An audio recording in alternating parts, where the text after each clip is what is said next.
Welcome, everyone, to Season 3, Episode 22. I think it's Episode 22 of the Hall of Fame show. And yes, I am the only 50-year-old who dresses like an 11-year-old. I just didn't realize that we were both supposed to wear orange. This is coincidental. This is the orange edition.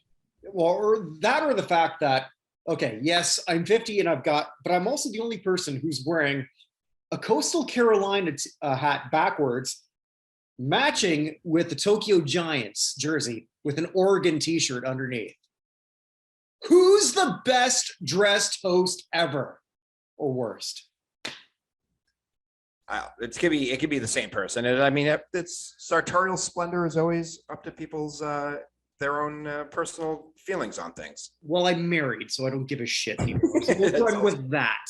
That's also true. I'm wearing a Rotary Fest shirt from something I volunteered for 3 years ago. So don't feel bad. Yeah, you also own a Gore t-shirt, which is awesome. I do have a Gore t-shirt, but I wore that yesterday. So this is true. All right, but this is the Hall of Fame show, and we talk about halls of fame. And I'm your host, Kirk Buchner, along with Evan Nolan. And before we sort of go any further, let's promote what we own. NotInHallOfFame.com, the fictitious Athlete Hall of Fame, the fictitious Rock and Roll Hall of Fame, but most importantly, the United States Athletic Hall of Fame. And if you haven't voted, do that now. Where can you vote, Evan? www.notinhalloffame.com. Is it backslash? I never know where it's backslash. / whatever this is. / USA. Yes, USA. And do that now, because this fall, we're going to be announcing the first class. Not based on what I said, not based on what Evan said, not based on what our panel put together. Our panel, including Olympic medalists, 7-time Pro Bowlers. Yeah. Hall of Fame fans. That's right. It ain't just because of what the two of us came up with. We put a lot of work into this. So please do that, because it's all about what you guys say, not what we say. Mm-hmm. Yeah. So, but this is the Hall of Fame show. So we're going to be talking about, there's a lot of Hall of Fames. I didn't think that we were going to have a whole lot to do this week, but we do. So brief start, St. Louis Cardinals Hall of Fame, one of our favorites. Yeah. And we say this as two people who don't give a shit about the St. Louis Cardinals. No, I do give a shit about the Cardinals fans. They are, I think, among the most obnoxious fans of the country.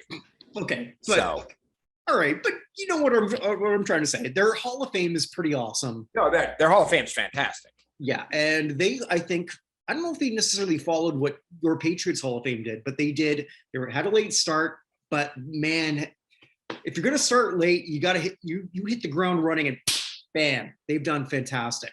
Mm-hmm. And check them out. And there's 3 new additions to their hall. Predominantly Matt Holliday, who's their headliner. Mm-hmm.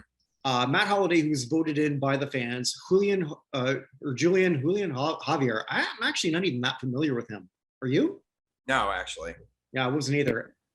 And Charles Comiskey, which is not exactly someone you think of when you think of the St. Louis Cardinals, but or someone who you want to be electing to Hall of Fames in the woke era. That's also very true. Or really, even in the not so woke era, even in the after. If I had the power to remove someone from each of the Hall of Fames, Comiskey actually probably my 3rd removal from baseball. Okay. Well, can I guess who the first 2 are? Yeah, go ahead. Landis and Yaki. Yeah, and not in that order, the reverse that order, but yes, okay. Tom Yaki and Kennesaw Mountain Landis would be my first 2, and then Comiskey, and then Bowie Cute. You know, when this happened, I did not even know that Comiskey was even a player.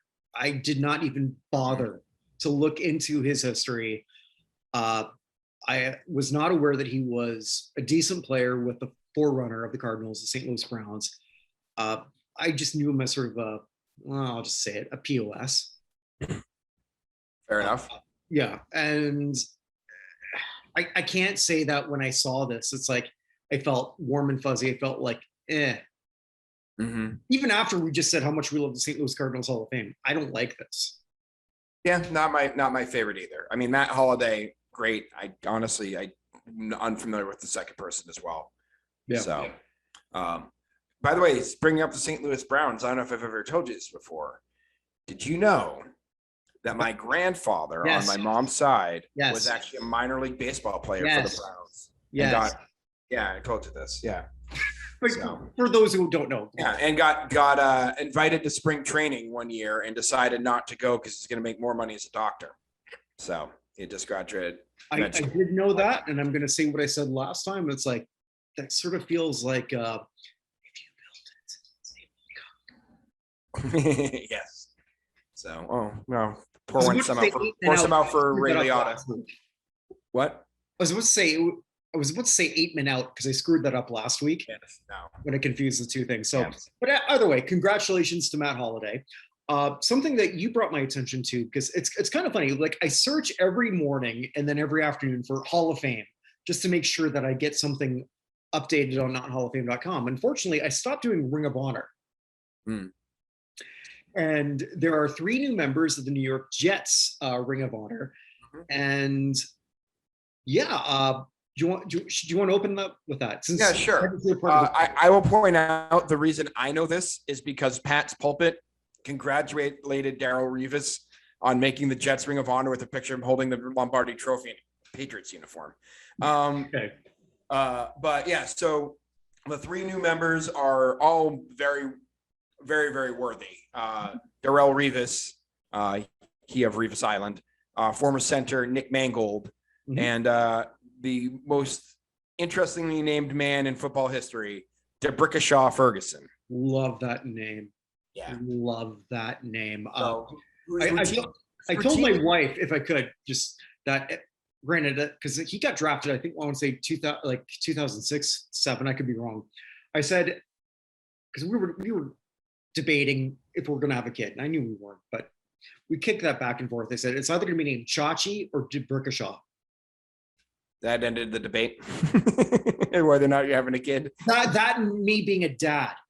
Yeah, that's dead. And I was gonna say, DeBrickashaw Ferguson, also someone who has been nominated the last couple of years, at least, for the Pro Football Hall of Fame, which you can't say about everybody. So that's true. I mean, Tom Nolan didn't even get nominated this last year. We all know how that goes. So, but apparently we can all just nominate somebody. So we should all just like pick our favorite player and write in and see what happens.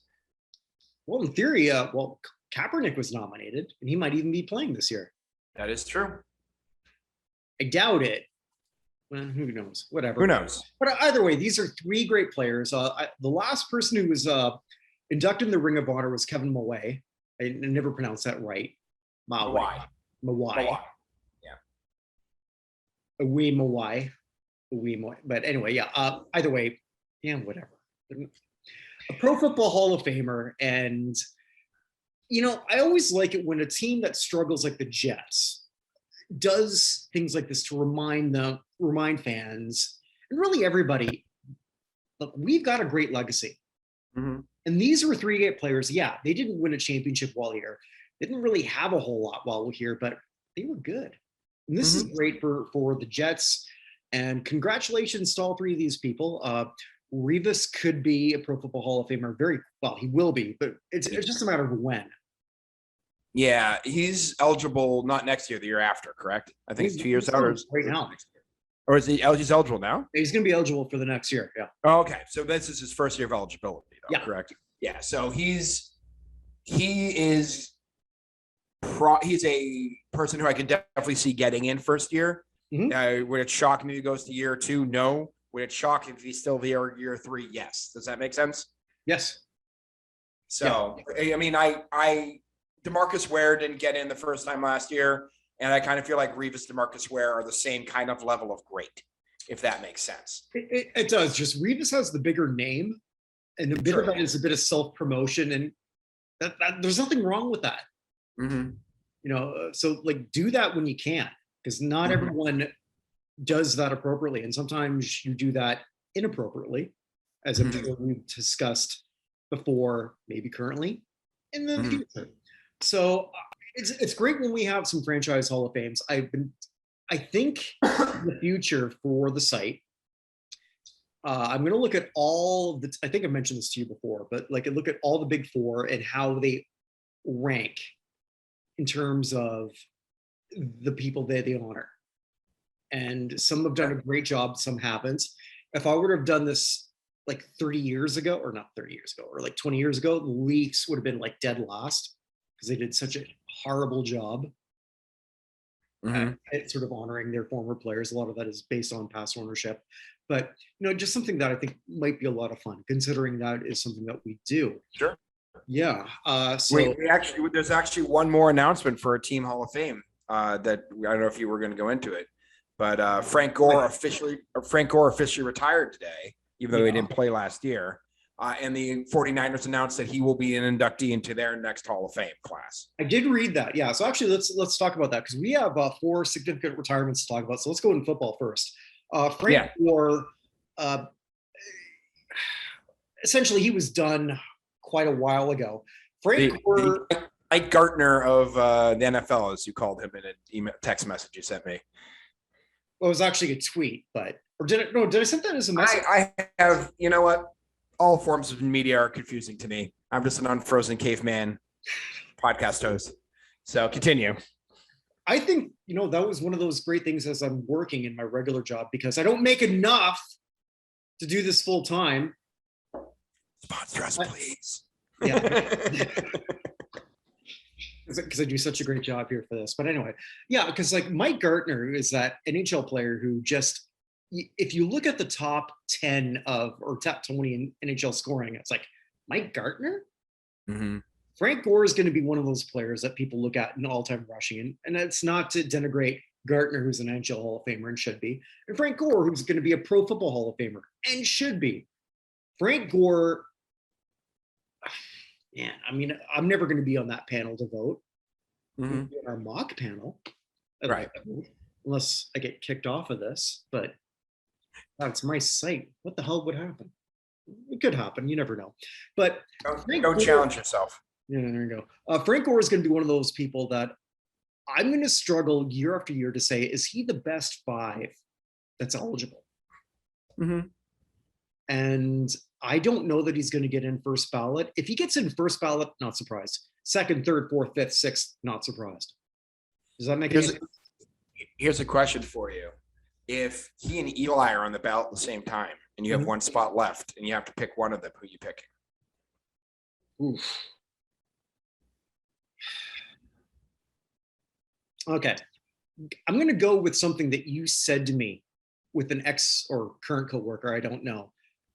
And it's stuck with me a lot. I think you already know where I'm going with this. Yeah, the Calvin Johnson line. Right. And it's like, okay, if you take Calvin Johnson out of the NFL history, does it make a difference? Mm-hmm. And the answer is no. No. If you take Frank Gore out, does it make a difference? No. If you take Eli Manning, does it make a difference? Yes. As a Patriots fan, the answer to that is yes. Yeah. So if those are my last 2, even though I think Frank Gore was the better player, I take Eli based on that parameter. So I think here's a question, because the player who strangely Gore reminds me most of when it comes to his Hall of Fame candidacy is actually Curtis Martin. Martin retired. He was in the top. I think he was 3rd when he retired in rushing. He's been passed since then, but I think he was 3rd at the time, if I remember it correctly. It was one of those things. He was elected in his 2nd time on the ballot. And a lot of people are like, Curtis Martin? Really? Mm-hmm.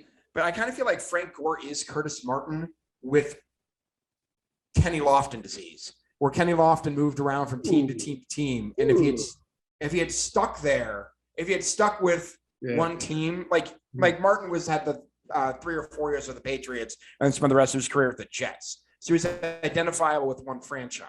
Like Lofton was with the Indians. No, I was going to say, Kenny Lofton is why we have an Olympian on our panel. Yeah? Yeah, because Chris Huffins, who is someone who is part of our United States Athletic Hall, another blatant promo here, United States Athletic Hall of Fame committee, he started following me because he saw where I had Kenny Lofton ranked. Interesting. And he's a big fan of Kenny Lofton. Well, you know that Kenny Lofton is my pet project for the Baseball Hall of Fame. So, and not even on my team. Dewey Evans, of course, is the best Red Sox player, not it. But I think Lofton's got a better argument. But I mean, Curtis Martin stayed with 2 teams. He's identifiable with the tuna. He was always with Parcells, no matter where he was, right? Mhm. Gore was just everywhere at the end. And I think that the journeyman part ends up hurting him, even though he was compiling stats at the time. Thank God for Frank Gore that boxing match he took, that he didn't get the shit kicked out of him. No, he didn't get the shit kicked out of him at He all. lost, but he didn't get knocked out. And Sure. I thought for sure. And you and I, we talked about that. We Hey, did. go back. We said like if Frank that would have been what I call an obituary moment. Mhm. You know, like something that you would have got known for. And Frank Gore, I can't even remember who the hell he fought. Doesn't matter. He had a not celebrity boxing, but like a boxing match with someone he should have lost, another former athlete. He did lose, but he didn't get his ass kicked. Right. Which is, by the way, the Celtics are up 2 at halftime. They're up 2 at halftime. Okay. All right. So I'm telling you, doing this with me, so I'm honored. A lot of people were saying online that they thought this would be a 5 or 6 game series, or like a 4 or 5 game series for the Warriors. And I'm like, Celtics are 7-2 on the road, and I know that they're the only team with a winning record against the Warriors, but they match up well against them. I'm not guaranteeing the Celtics are going to win. I think they have a good chance, but I don't think this is either way. Whoever wins, this isn't going to be a 4 or 5 game series. This is 6 or 7, just so you know. I got Golden State in 6 for whatever it's worth, which is worth nothing. Yeah, I don't know. We'll see. I'm never right. Yeah, we'll see exactly what happens. This is a game I'm expecting the Celtics to lose tonight and win on Sunday. I mean, like realistically, I don't care one way or the other because I'm not a fan either way. I do, but like it's funny though because I'm worried about a Dan Marino thing on this sort of situation. In that Dan Marino got the Super Bowl once, and you just presume he was going to get back. It's like it's possible this is Tatum's only shot with the Celtics in the finals. But the fact they're playing the Warriors with 123 games of finals experience and those great players at the end of their run. They've been there. That's the thing. They've been there. And if they fight bravely and lose, I'm not going to be crushed. Does that make sense? Yes. I'm hopeful that they get back. I have the feeling they can't have the ability to get back, but there's no guarantee that Cease is brutal. But yeah, it'd be different if they're up against, honestly, the Phoenix team. Like if it had been Phoenix here or Dallas here, I would feel very different than I do with Golden State. Mm-hmm. So anyway, back to the retirements. We got 3 more to do. We got 2 more. So Frank Gore, Alex Mack, center, probably not going to get in the Pro Football Hall of Fame. He's very good center for a very long time, though. Think about this, right? He's a 7-time Pro Bowler, and where is he? He's just scraping the bottom of the top 10 of eligible centers once he hits. Mm-hmm. That's how hard it is. Well, and center is by far the most underappreciated part on the offensive line. Right. There are so few of them comparatively. I mean, of course, there's only 1 center and there are 2 guards that you tackle. So I get the fact there should be more. We just talked about another center, Nick Mangold. I don't even know that I put Mac below Mangold. I agree. Yeah. And I put both of them below Tom Nolan, who wasn't even nominated last year. So, I mean, but statistically, according to the Tom. Yeah. Well, Tom Hall, but yes, Tom Nolan too. Yeah. But statistically, according to Pro Football Reference, and this is how you've destroyed me. I don't even have to look this up anymore. The 2 best centers not in the Hall of Fame are Jeff Saturday and Tom Nolan. Mm-hmm. Right. Saturday is a little bit ahead of Nolan because it's hard to measure centers in terms of stats, right? Very hard. Saturday's a little ahead of Nolan on Pro Football Reference, but neither of those guys are really getting that close. And if those are the next 2, it's going to be hard for Mangold and Mack and work your way down the list to get in at this point. It's just center of the offensive position. Center is the hardest to get in. Yeah. So, and with all due respect to Mac and to Gore, Ryan Fitzgerald. Fitzpatrick, sorry. Why did I say Fitzgerald? Sorry. Yeah. Fitzpatrick, sorry. And I've seen him play live 3 times going to Buffalo. Anyway, so he's called it a career, and Fitzmagic, man. I mean, it's been I'm disappointed because he needs to sign one-day contracts with every other team in the league before he goes. With 9 teams, I mean, here's a guy, and I was looking at that, over 30,000 passing yards. And as I'm working on my top 50 for all the teams, and I haven't done them all, like for like and I do the top 50 for every Big Four team. Fitzgerald, why do I keep saying that? Fitzpatrick means illegitimate son of Patrick, so make sure that you know his ancestors. I'm just going to say Fitzmagic because clearly I keep wanting to say Fitzgerald. I don't know why the hell I want to do that. Let's just say Fitz, and I'll leave it at that. Fitz will not be in the top 50 of any team that I do. He won't be. He wasn't in Buffalo because I've already done that. He's not in Miami because I've already done that too. So like, what does that leave? He's not going to be in the top 50 of any NFL team, and he's thrown for over 30,000 yards. And tell me I'm wrong. I'm not. No. I was wondering if you could tell me he's going to be on no list or he's going to be on like 3 lists. Those were the only 2 options. You know what I mean? Yeah, no, he's going to be on none, and I loved watching him play.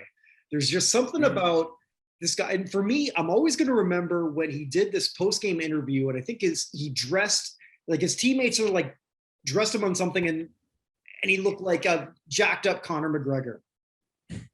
And you can actually all Google that. It is awesome because that's the first when that picture came up. It's like, holy shit! Did Conor McGregor put on weight? And it was just like his teammates sort of like gave him like a fur coat or something, and he just ran with it because he's awesome. I refuse to believe he's actually retired. Just there are too many teams that need quarterbacks that we need help. We need someone to come in right away. He's played in basically every offense. Like they need a spot starter randomly some week. Well, I guess it was that hip injury that just took him out in week. Yeah, that's true. From last time. Man. Anyway, 17 years. And by the way, do you know he went to Harvard? Yes, I don't know if you ever heard that. I have heard that. They mention it every single time he plays. One of the many people called the Red Rocket, not referring to other things. Yeah, Andy Dalton, probably.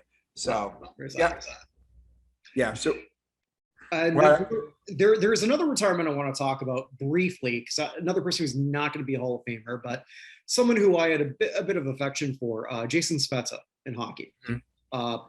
Very good player for the Ottawa Senators. He retired as a Maple Leaf. I'll forgive him for that. But if Patrice Bergeron goes to Canadians, which a lot of people are having the rumor there, I don't know how I'm going to deal with that, just so you know. Really? I haven't heard that. I think it's completely unfounded, and one person who talking about just did something else. If we're the Nordiques, I get it, because that's the team he grew up rooting for, but I can't imagine him bailing on the Bruins and going to the Canadians. That would just be. I'm planning for the next Classic Sports Review. We're looking at doing the bloodbath game between Colorado and Detroit. So I'm thinking, okay, do I wear my Nordiques jersey or my Rockies jersey? Or do I just sort of dip below and then come back up? Costume change. There you go. Anyway, back to Jason Spezza. Yeah, so I just want to say congratulations to him on a wonderful career. Didn't win a Stanley Cup, 5 points shy of 1,000. You're not going to get into the Hockey Hall of Fame. You will be on my list for whatever it's worth. Nothing. I don't know. Work that up with your agent. I think you should. Yeah, well, I mean, now Spezza is also retiring probably the same year as Chara and Thornton. So that's and Getzlaf. And Getzlaf, right. Yeah. So, I mean, the odds of once you don't really get traction in your first year, it gets harder and harder to get noticed. And he's clearly 4th out of those 4. And perfect segue to say in hockey, I haven't told you this, but you're voluntold either this Wednesday or you're going to again. Probably not next Wednesday, but the Wednesday after. Mark that in your calendar. Okay. So we're going to put together just a small group to decide who we think should get into the Hockey Hall of Fame, other than the Sedins. Yeah, understood. Right. So I got to get my Pierre Turgeon argument. Good luck. Off. So good luck. I'm sorry that I'm right. So okay. All right, I'm gonna have to send you sort of the video of him just sitting there in the bench. I know. I've seen. You showed me the video. I've already I'm seen going to it. show you again Fine. in case we need to. So that's going to be coming up soon. So I think that sort of, I know I usually open up with the smorgasbord of shit. That's my smorgasbord. I did want to just say that last week I said I was hoping that the rock hall would be, my rock list would be updated. It is up to 300. So I've got that. We can go over that now, or we could go over that next week. Maybe Let's do it next week. Okay. The country hall list is updated. And maybe we'll save that for next week too. But another thank you to Aaron Freeman who put that together, because I didn't, Right. and I couldn't have, frankly. He did that. He did a phenomenal job, and I'm really excited about discussing that with you next week. Cool. So Sounds good. in all music next week, and while I guess we're going to let that sleeping dog lie. What else has died? Boy. Okay, they're not. That was one of my worst segues. That was pretty bad. I'm not gonna lie. Yeah. I will say that we did have Lost a few the last couple of days, man. we did lose a few last couple of days, but I would like to say the beige mistress took Istvan Zoke, who was a member of the 1972 Hungarian national team at the Euros and UEFA Euros at the age of 75. And for those unaware, the beige mistress is the name that we've given to our fictional superhero, because maybe that's in the Marvel universe. Like, why the hell not? Everything else is. Why not? Yeah. Who So kills? beige mistress seems like somebody that Moon Knight is after. I gotta watch that. Is that any good? I have no idea. I know nothing. Like that. There's that meme last year of the picture of all of the Hallmark holiday movies, and like all the covers with the guy in the red sweater and the girl in the green sweater, and it said underneath what the Marvel Cinematic Universe looks like to people who haven't watched any of them. That's very much where I am. I've seen Iron Man, I've seen Iron Man 2, and I've seen Ant-Man. And other than that, I'm out. I haven't seen any of them. I have to admit, like after Endgame, it's been really tough for me to like, okay, I don't know any of this stuff. I don't know who Shang-Chi is. I don't know the Eternals. Yeah. I'm kind of lost. Yeah, they're spreading it out to a whole bunch of stuff. So I don't know. At some point when part of this was when all this really started, I had little kids. So I was going to movies to see anything that wasn't animated. So I have seen Into the Spider-Verse multiple times because my kids love that. I did see that. That is awesome. I finally saw it. That's a really good movie. Yeah. But yeah, so at some point when my daughter's not going to care, but when my son is old enough, we'll try and watch them in whatever, not necessarily the order they came out, but the order they happen in timeline, so we can see how that goes. Well, your son's gonna have to carry all of this because I don't have an heir, because he's gonna be taking this over. God, I'll let him know. He'll be building robots whenever and then taking this over. So it could be my dog. There we go. Who you can follow on Instagram, Jasper_the friendly corgi. Yeah. So all right, so let's go into the other folks who have passed away. Let's start with actually let's see. We'll start in the world of horse racing. Believe it or not. We lost a couple people from horse racing. So one of the best known horse breeders are Kenneth and Sarah Ramsey, who are well known throughout the thing. They've won outstanding owner awards in 04, 11, 13, 14, and outstanding breeders in 13 and 14. Sarah Ramsey passed away at the age of, what is that, 80? No, hold on. My problem is remembering what year it is. No, 83. So she passed away at the age of 83. Also passing away is one of the greatest jockeys in English history, Lester Piggott, who was the British racing champion in 60, 64, 65, 66, 67, 68, 69, 70, 71, 81, and 82. And was elected to the British Horse Racing Hall of Fame in 2021. But he passed away. He had, how many wins did he have? Hold on. He had 4,493 racing victory. Only 4,493 more than myself. Correct. Yes. So he passed away at the age of 86. From the world of wrestling, I don't know if you know this guy from Japan, Tarzan Goto. I do. Passed away at the age of 58. What can you tell me about him? Not a whole lot. He was what's called a garbage wrestler. So like he What does that performed in like death matches and whatnot. I remember like when I was a lot younger, back in the olden days. So like I used to not tape trade, but I used to like buy like things online in the early days of the internet, just like matches that I remember Tarzan Goto in what was called because I'm trying to think what promotion he was in, mostly frontier martial arts wrestling, and there was a match he was in called a bathhouse death match. Okay. And pretty much what it was is him and I don't know who the hell it was against another pair, and I don't remember who they were, but I remember he was in it. I remember name like Tarzan Goto, and pretty much if you were not in the match, you were stuck in the bath, which was boiling, you know, and then whoever was not in it were fighting in the bathhouse, and it was just a bunch of naked women running around. Okay, then. As they were fighting through there, I can't remember who won or who lost. I remember the naked women running around. Well, I guess that is his legacy for us because I have nothing else to add. Yeah, I didn't really do a whole lot for that. He passed away from, he passed away from liver cancer. It's all right. He passed away of liver cancer at the age of 58. That's how I want to go. Yes. We lost professional golfer Bart Bryant, member of the PGA Tour champions. Won 3 times the PGA Tour, twice the PGA Tour champions, and three other ones. Passed away in a car accident at the age of 59. So no.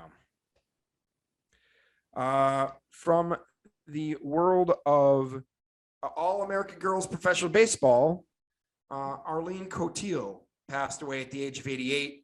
Played with the Chicago Colleens, the Muskegon Lassies, and the South Bend Blue Sox. Was a member of their championship team in 1951. Lefty batter, lefty pitcher. Through lefty, didn't pitch, but career 292 hitter in the league. Passed away at the age of 88. I wonder how many are left from that league. I don't know. I know, but every time she's the first baseman in the league. So every time one passes away, I want to make sure we mention because there can't be that many. No, can't be. We have member of the New York City Basketball Hall of Fame, the New York State Basketball Hall of Fame, the Basketball Old Timers of America Hall of Fame, and the National Jewish Sports Hall of Fame. Don Red Goldstein passed away at the age of 84. Played in the 1959 Pan Am competition team. Went to the University of Louisville. Actually has his number retired at Louisville. Led them to their first. It was an All-American. Led them to their first ever appearance in the Final Four back in 1959. Second round pick by the Pistons in the draft, but ended up not going to the NBA. Instead, he went to dental school and became a dentist. So another person turning down the league for more money, doing a real job. Back then. So, yep. Back then, very common. Yeah. How many great athletes did we lose because of that, you think? I don't know. I mean, even like John Havlicek was driving a cab in the offseason. So just really? Yeah. So, I mean, when what's his name? JJ Redick said that no, you're going with this, yeah, said that Bob Cousy, who is still alive, played against plumbers and electricians. Like, yeah, they weren't paid anything, dude. They were all plumbers, electricians in the off season. Mm-hmm. They didn't have the luxury of working out all the time. They also had shoes that destroyed their ankles constantly. So anyway, different ball game. But anyway, moving on. Yeah, 100%. From the world of football, we have several people here. Alvin Roche, who was a defensive end for the Broncos, Packers, and Seahawks, passed away at the age of 77. Yeah, I played 9 years in the league. We lost Jeff Gladney. It was a first-round pick of the Vikings back in 2020. He was first team All Big 12 in 2019, second team in 2018. Had just signed with the Cardinals in this offseason, died in a car crash at the age of only 25. So, yeah, he clipped a car while traveling at excessive speed, 30 in the morning, spun off the road, crashed a brick wall, and flames. So both he and his girlfriend were killed. Oh, I didn't know that his girlfriend died too. Okay. Yeah. We lost John Thompson, who was the first general manager of the Seattle Seahawks, was the 1978 Executive of the Year in the NFL. Also worked with the NFC and was in the Minnesota Vikings front office for 9 years back in the 60s. Passed away at the age of 95. Passing away. So lived quite a long time. But I guess the one that was very, very surprising, Marion Barber passed away at the age of 38. He was found in his apartment. I don't know if we have any reason. I was gonna ask that because as we're recording this, it's Thursday night, June 2nd, and I guess he was found yesterday. So he didn't have a great post-playing career, which is it's a shame no matter who you are. Let's not here, but you almost want to think it's CTE of some site. Some think is the way he played, just the depression that he had, and obviously we don't know. Yeah. He was a one-time Pro Bowler, 2007, played 6 years with the Cowboys, his last season with the Bears. Probably forgotten in this whole thing. He and his college teammate, Lawrence Maroney, who was drafted by the Patriots. Yeah, okay, yeah. They were the first ever teammates in Division I history to each rush for 1,000 yards in consecutive seasons. Oh, okay. So they had 2,000-yard backs in their backfield at the same time at Minnesota. But yeah, I'm afraid of what we're going to find out about Barber's death, but he passed away at the age of 38. So it's probably not going to be good. I guess that's or is there anyone? No, there are a couple more. I do want to just give a quick shout out to George Shapiro, who was the producer for Seinfeld. Passed away at the age of 91. Just somebody who, people who make cool stuff I always want to talk about. This is one that probably only me cares about.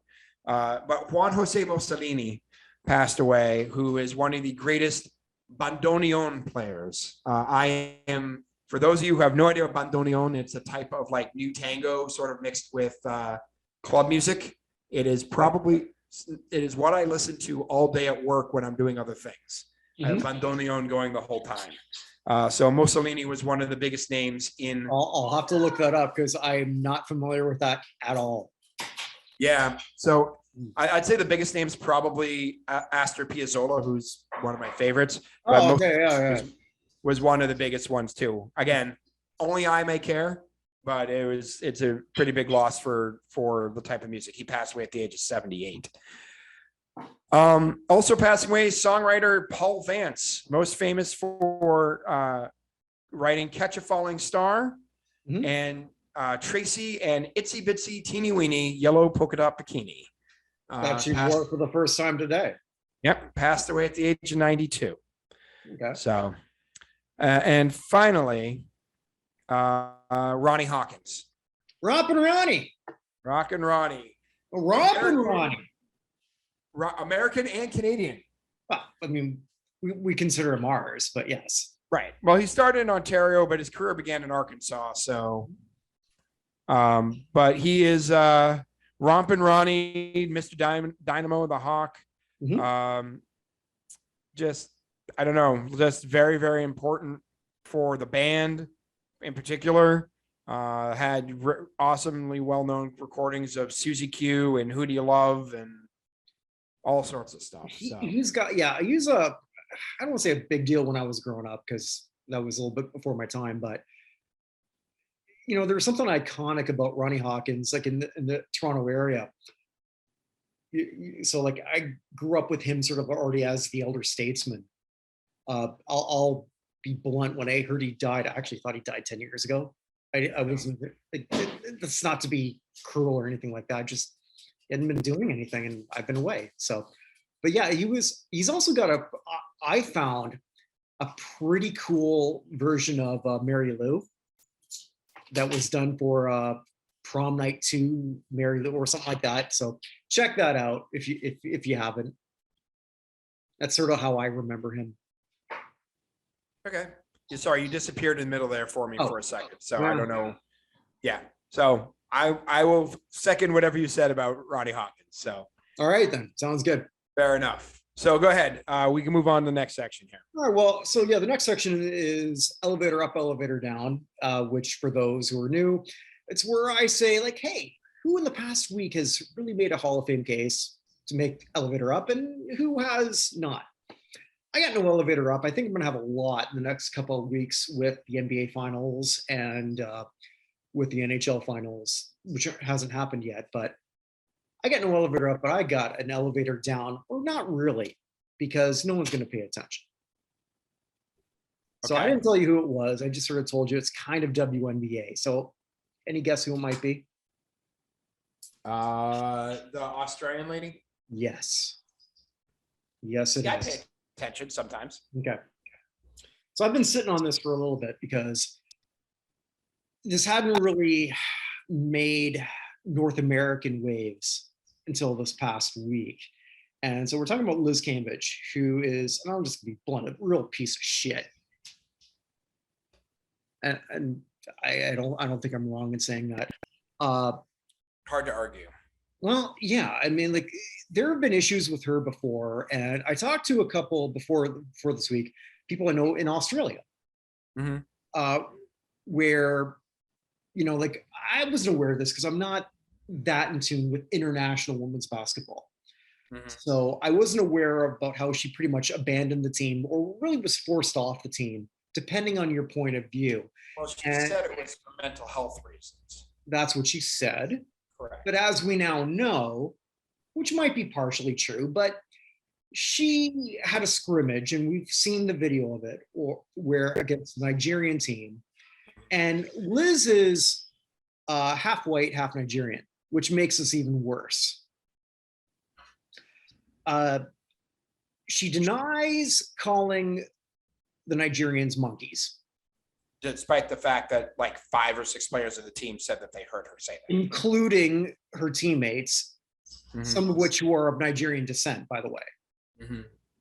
But she didn't deny, unless, or maybe I missed this, where she told them to go back to her third world to go back to their third world country. Correct. And this is after elbowing one of them in the face. Right. Well, in the head. I mean, like that thing we could definitely see, because like that video came out, and all right, that shit happens. Whatever. So I try to think of like the whole double standard that exists, and you and I have talked a lot about Brittany Griner, and I hope to God you're wrong. As much as you're, I think, a bigger supporter of her than I am. You said that you don't think you'll ever see her alive again.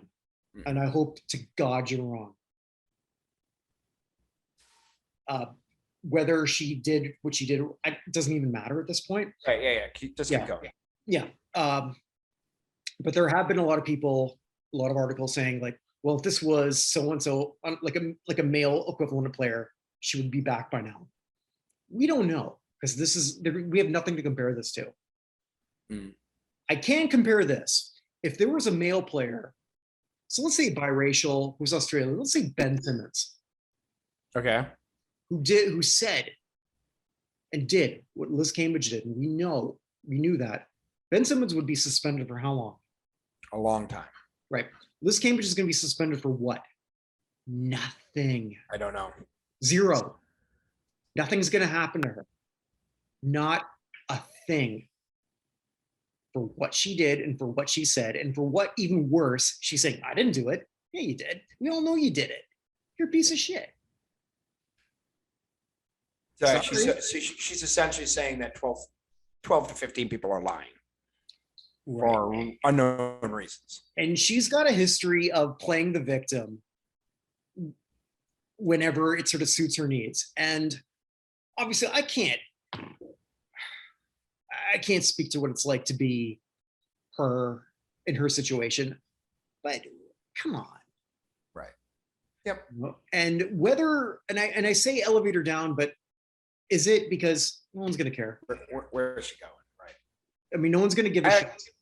And I'll say this. I've watched like highlights of her play. Watching her play is fun. She'd be one of the few people I'd actually pay to watch play in the WNBA.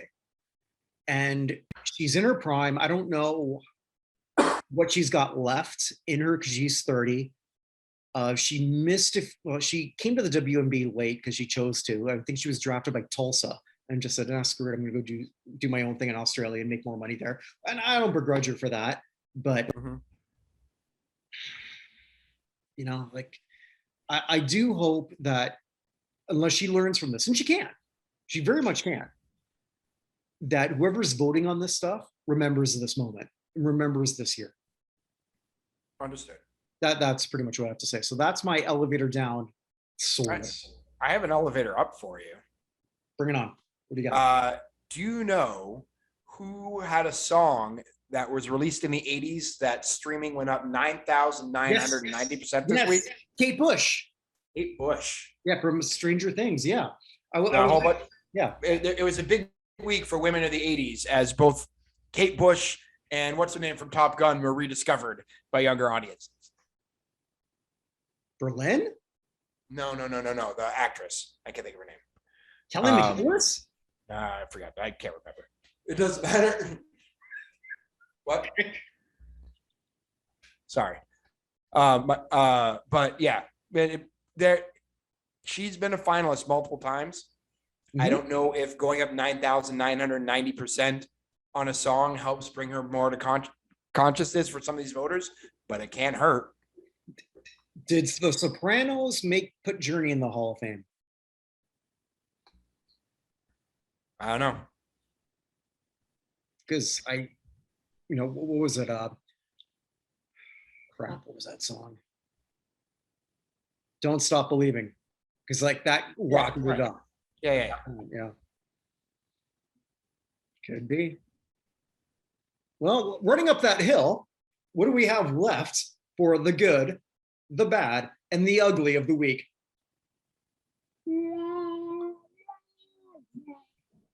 Thank you, Mr. Morricone. Thank you. So the good this week there's only one story that's good enough. Ukraine. It happened yesterday. Mm-hmm. So for those who aren't following this, we're into June, which means we're going to have the final qualifying matches for the last spots to get into the World Cup. Now, usually these last qualifying matches are the Intercontinental Playoffs, in which there are 4 continents that have half bids into the World Cup. So North America gets 3.5 teams. So first 3 teams make, the 4th team goes to this. Oceania gets half a bid because it's New Zealand and a whole bunch of islands.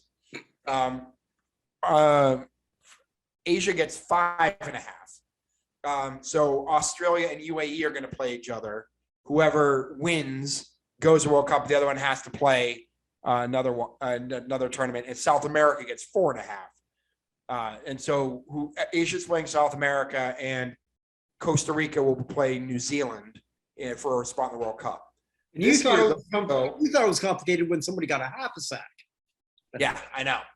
This year, though, the Europe had a thing where the first place teams for each group made the tournament, and then they had a playoff system for the second place teams for who got the final 3 spots. And one of those matchups ended up being Ukraine at Scotland, with the winner playing. I can't remember who Wales played originally, but Wales ended up beating them, right? So the winner of that game had to play Wales, but this game obviously wasn't being played in March with the rest of them because they had things going on. To be honest, they still have things going on, but they were a whole lot better prepared for that game than Scotland was. And they ended up winning in Scotland 3-1 yesterday to advance one more round. So now they have to play Wales on the 5th, which is today's the 2nd. So that'd be Sunday, right? So they have to play Wales on the 5th, and whoever wins that game goes into the group with the US. So it's US, England, Iran, and the winner of Wales and Ukraine. So it's entirely possible the US could be playing them in the group stage in Qatar coming up. Who do you think the Iron Sheik would be cheering for in that? USA, Iran, or Ukraine? Because I mean, Iron Sheik's a great guy, but he's really an American. Yeah, he'd just be cheering against England. So, because he hates Roddy Piper. So follow Iron Sheik on Twitter. It's actually more entertaining than I am. Yeah, he's fantastic. Yeah. But yeah, no, just big ups on them. I think Wales. I was hoping Scotland would win this game, not because against Ukraine, but because Scotland is not a good soccer team, and the fact they made it this far is surprising. The Welsh are pretty good, no? Like the Welsh are good. Gareth Bale and his guys are much better than Scotland. I've expected Wales to be the team the whole way, but if Ukraine plays the way they did, I mean, they're traveling from Scotland to Wales for this game. It's not like it's that big a deal. I don't know how you cannot be Welsh and then not cheer for Ukraine at this stage. Yeah, you know, and nobody hates Wales, but like it's just So we got to cheer for them, you know? Yeah, good on them. I'm even if they don't make it any further, that just the fact they came and played that well in that game. It was 3-1, but they dominated that game the whole way through. Is that the last game left to qualify, or am I missing something? No, there's still the Intercontinental playoffs. Australia and UAE have to play. They play on the 7th. So they have a whole month. Yeah. Okay. And then they have the playoffs. It's going to be home and home. Probably winning, no? Probably, but who knows? Okay. Australia's played very strangely during this whole qualifying campaign. And then, like I said, they have the Asia versus South America and Costa Rica. South America's team is Peru. So Peru against the Asian team, and then New Zealand against Costa Rica. And those will be done by like the 15th. I think they have a home and home for those games. Yeah, and for those not really interested when we're talking about soccer, I will say this, and I've said this before: the Aussies have so much respect for me because they could have easily qualify or at least take a bye and go through the Oceania thing, and they said no, we're going to get better and play in Asia. Right. That's awesome. Yeah. We'll see what happens. It would not, if not for corruption, it would really be in Mexico and the US's best interest in terms of growing their sport to combine with South America. But I don't know if South America really wants to do that either, because having two more in there. But it obviously combining CONCACAF and CONMEBOL makes a whole lot of sense. Unrelated note, so like when they're looking at the things for 2026, Winnipeg's not going to be one of the cities that neither is Boston. Host anything for that, so I will not be here in 2026. Winnipeg. So wanted to put that out there. I'll put that out there louder if my wife hears, because she's the one who decides where I live. Anyway. Yeah, Boston doesn't get one either. So Boston's not part of that. Nope. You're in Chicago. What do you care? Yeah, I'm just saying, Gillette is not getting any of them. So, what are those cities in Canada? If we could just is like Toronto and BMO Field, and I'm looking at all the ones. It's BMO Field, Vancouver, and Commonwealth Stadium in Edmonton, and they're so much smaller than all these possible venues in the U.S. And I can't comment on the ones in Mexico because I don't know. But let me double check here. I know that there's only three: Commonwealth Stadium, BC Place, and BMO Field. Right. BMO Field's not that big. 30,000. They're going to expand to 45,500 for the tournament. I don't even know how they're going to do that, but I, okay. I don't know either. BC Place is 54.5 and Edmonton is 56.4. So Edmonton is technically the largest of the stadiums. In Mexico, it's Estadio Azteca, which allegedly is only 87,000. It's routinely more than that, if you understand what I'm saying. Monterrey is 53.5 and Guadalajara is 49.8. And then in the US, it's the Rose Bowl with 92,000. Right, that's our mission. If we haven't met by 2026, that's where we're doing it. We're meeting in Kansas City. Sure. So. But for that. But anyway, the bad. Anyway. So the bad. I'm gonna go with what the hell's going on with fantasy football in Please tell this story for those who haven't seen. It's all or haven't heard. It's so awesome. 2022 is gonna be known for a lot of bad things, right? So far.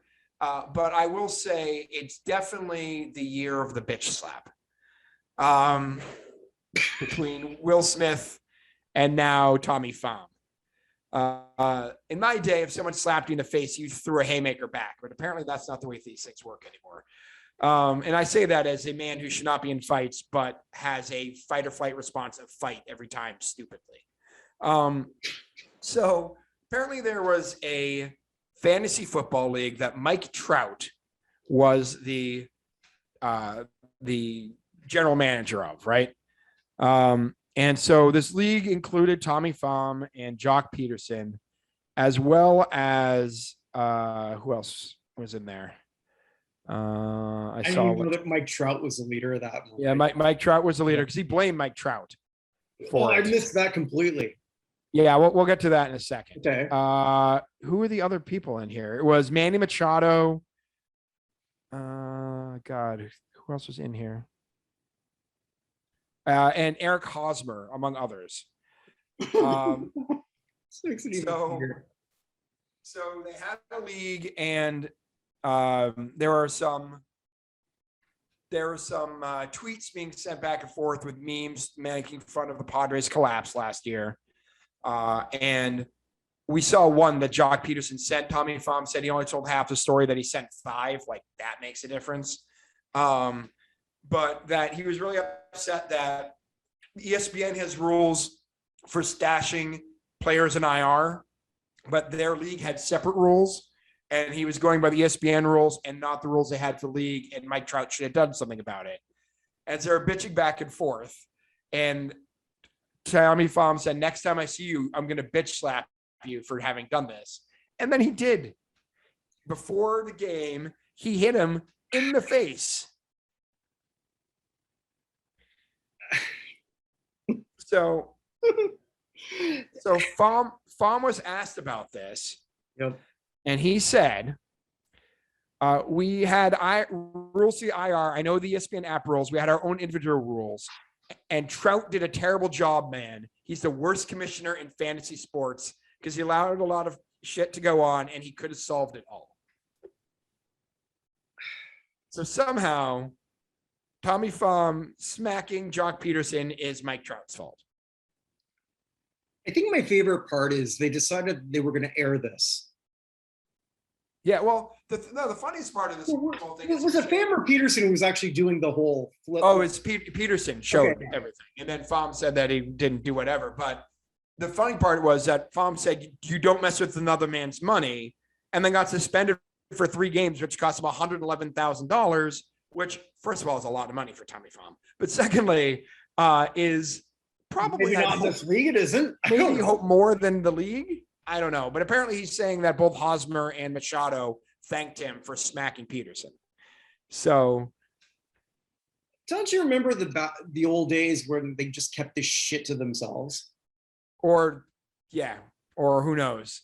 I was watching a video the other day of I think it was a player on the Twins threw behind another player on the Brewers. And so the next at bat, he bunted down the first base line, so the pitcher would have to field it. And he just completely destroyed him. Like, as he got close to the base path, he veered out base blast and just knocked the pitcher off his feet and ran to first and started a brawl. That seemed to be more like what happened back in the day as opposed to this. It would have been better if he would have lied and just said, "Oh, he called me an asshole," Yeah, or something. I mean, like this just seemed. How petty does this sound? pretty damn petty. I mean, I get that it's over a lot of that, but I mean, like, just why are you airing this? That's what got me more. I mean, I can get the whole anger. It's just like I don't need to know this, but we do. No, Doesn't so, you look at well, whatever. So I knew you're good. I knew you're bad. You didn't tell me you're ugly. I wasn't quite sure am I ugly, but Maybe there's not one. Doesn't have to be. no, after thinking about it, I have to go with this. Okay. Edmonton goalkeeping. It is pretty ugly. Like Connor McDavid and Draisaitl are two of the greatest players in the league. And I understand that Colorado is the prohibitive favorites for winning the cup this year. It's actually they're negative 140, I think, for winning, just even coming into this round. Yeah, going into this show, I'd say it's theirs to lose. Fair to say. Theirs to lose, right? Yeah. But their goaltending cannot stop anything. Their goalies were never good going into this. It's just bad. They lost 4-0 tonight. Mhm. So Colorado fixed their leaky goaltender. I reported this. Thanks for that. Oh, sorry, man. I didn't. Oh, but like so far they only gave up one somehow in game 3 to the Flames, but they've lost 4-0, 8-6, won 5-4, 5-3, 5-3, lost 9-6. Like, how are you going to win in the playoffs giving up? For them to even get here, though, Evan, considering like the two goalies that they have, really that whole team, I didn't think they'd even get here because it's really two players and Evander Kane on fire. And Evander Kane is he's probably having the greatest playoff series of anyone who should only ever be given a 1-year contract, if that, for the rest of his life. Well, I mean, he should always be given a 1-year contract. I think that's the moral of the story that we've learned from this. Oh. Yeah, and Evander Kane is, and I've said this, you take Evander Kane off this Oilers team, they're not even getting here. Yeah. Saying that, let's say Edmonton, whatever happens to them next year, Evander Kane's going to flame out next year. Pardon the pun, oil flame, whatever. It's going to happen because that's who Evander Kane is at this stage of his life. Yeah. I'm not rooting against him. Nothing against the guy. I hope he turns everything around. He won't. I was watching that game 1, and the Bruins have two pretty good goaltenders. I'm like, can we trade one of these guys and get like a first round or multiple first round draft picks for him to this team? Mm-hmm. It's crazy that goaltending for a team that is really, really good, they are going to be completely done in. I didn't even realize Mike Smith is 40. But, I'll give him credit. I did not think they'd get this far. At least, and I said this on Twitter, I've got two friends in our little Twitterverse who are in Colorado. So I'd say hats off to you, but taking my hat off. Ultimately, I don't really, well, you know what? I want the West to win this one because I don't want Tampa to win 3 in a row. And screw the Rangers. Well, that's a Bruins fan for you. You should say that. I mean, I'm still hoping Edmonton's going to turn around. And they might. I doubt it. But then I doubted them against Calgary too. So what do I know? If it's hockey, don't bet what I say. Fair enough. Ever. So, but it's just been so bad. Like so bad. This is the kindest ugly you've ever done. It is. Because I didn't really have a good one that I wanted to really dive deep into. I almost did gatekeeping because there are so many people pissed that people are discovering Kate Bush through Stranger Things. And I'm like, how is like a kid who's watching Stranger Things, who the hell Kate Bush is? That's not an ugly. That's kind of a cute thing. No. It's the gatekeeping of stuff that I hate. I hate the like I used to love comics and now they're making too many comics into movies. And now everybody used to make fun of me is watching these movies. Like I loved something and now you love it too. And somehow I'm worse off for it. I don't get it. That happens a lot with soccer fans and hockey fans. Like if you don't love my sport, fuck you. Like, and if you do come to my sport and don't know how it works, fuck you too. You're like, what are we doing? Right. So anyway, that's I like how we're ending this sort of on a cute note. Yeah. For once. there's a lot negative going on. I'm still exhausted on a lot of things. I don't want to go into it. But yeah, let's just end with goaltenders sucking. Speaking of sucking, the third quarter for the Boston Celtics, not good. Not good? Okay. No, they were up 2 at halftime and they allowed, how many points is this? Hold on. They are down 12. So they allowed 38 points in the quarter, which is not so great. Not so great. So, but whatever. Like I said, I'm expecting them to lose this game. I expect them to lose game 1. I think they're going to win game 2. I said the same thing in the Miami. You said that before we went on. You did. That's exactly what you said. Yeah, I said that, but when they were like just close in the first half. 12 points is to come back from. But we'll see. Well, kids, on that note, that's a show. Again, if you're not part of, if you want to be part of our hockey thing, let us know. Let Evan or myself know very quickly, because we're going to be putting that together in the next little while. There's not usually a lot for me to promote at this point because I haven't recorded a whole lot in the last little while. The Buchner-verse is a bit slow right now. So wherever you are, wherever you may be, stay safe, my friends. Take care. Take care.